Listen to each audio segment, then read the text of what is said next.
A war rages between the witches and the remnants of humanity ruled by the church.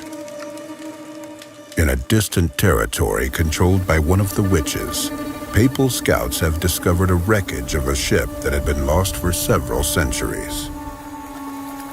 It carried a valuable artifact, one that could alter the course of the conflict.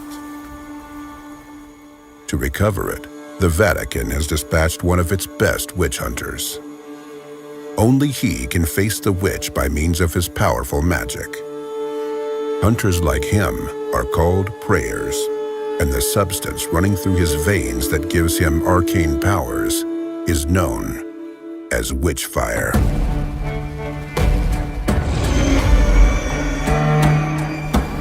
When you reach your destination, you're completely exhausted. There's very little Witchfire left in your blood. One of the first things you must do is replenish your powers. The fastest way to do it is to fight the witch's minions, ghouls and wraiths. Once they're dead, the Witchfire they were made of will be yours. However, this won't be an easy prey. The world of Witchfire is a place where everything is trying to kill you. Monsters prowl the area, treasure chests turn out to be deadly traps, and lethal contraptions stay hidden from view. If you waste bullets, ignore your stamina, and take your opponents for granted, you will die. And this can happen in a myriad more ways. Getting killed means that you lose all your loot, although it's possible to recover it, and the monsters you've eliminated come back from the dead. What's even worse, once the witch senses the powerful intruder who hasn't died so far, she will start throwing deadly curses at you, called the calamities. These can raise the dead from their graves, or conjure a fog to unleash a hunt for your soul. She will stop at nothing to drive you out of her realm. And if this doesn't work and you still brazenly cling to life, amassing more power and a greater arsenal, then the witch will dispatch new types of minions and set traps the likes of which you have not seen. The world will change, adapting to your progress. This means more Witchfire to collect, but also more challenges to conquer. You find refuge in an old hermitage, enveloped in a fog that hides you from the witch's sight. From here, you will venture into her domain, trying to find the villain's lair. An enchanted mirror allows you to receive amazing inventions from the Vatican's gunsmiths. Here, you can also transform the Witchfire collected along the way into skills that become more and more powerful. This transformation does more than simply make you stronger. You also gain understanding of how magic works.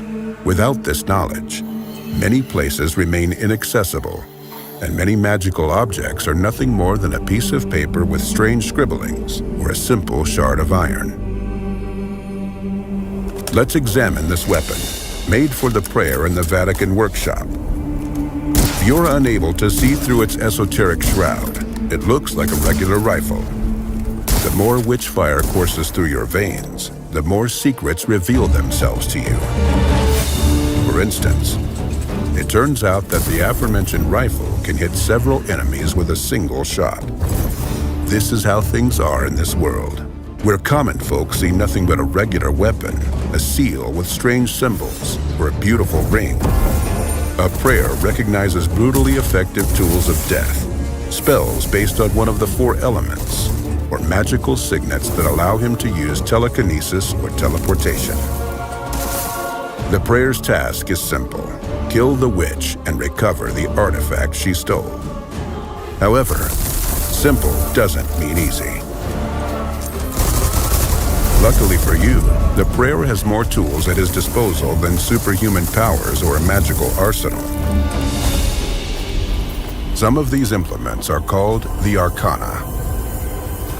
Crystals that are created from Witchfire in the most magic-infused spots allow the prayer to alter reality, if ever so slightly. Will you enhance your spells with new abilities, weaken all of the witch's minions, or perhaps you will prefer to improve your shooting skills for a short while? Still, the most powerful force the prayer can wield is not a weapon, a spell, a magical object, or even the arcana. It's the freedom. When you embark on your journey, you set your own goals. Would you like to find and defeat the guard keeping watch over the witch's keys? Go right ahead. Or perhaps you prefer to steal some gold and return to the hermitage. No problem. Why don't you test a new weapon and collect enough Witchfire to develop another skill? There's nothing stopping you.